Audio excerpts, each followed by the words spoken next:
Anmerkung 6a zum Kapitel 2 der KM hat die Zollverwaltung zusätzlich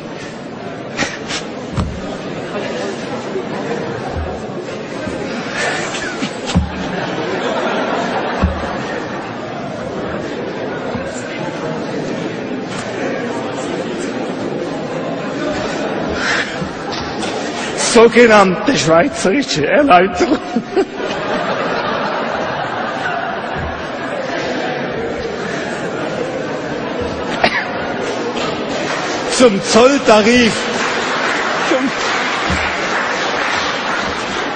Zum Zolltarif publiziert.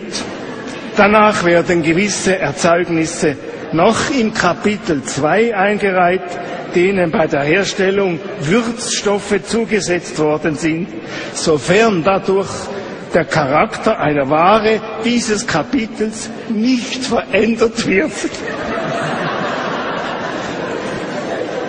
Klammer, zum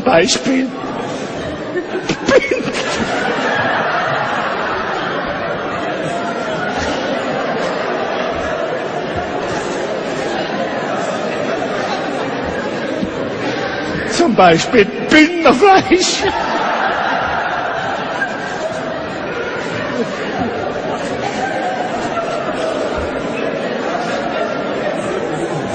Ausgeschlossen von diesem Kapitel bleibt hingegen Fleisch, bei dem die Würzstoffe auf allen Flächen des Erzeugnisses verteilt und mit bloßem Auge wahrnehmbar sind.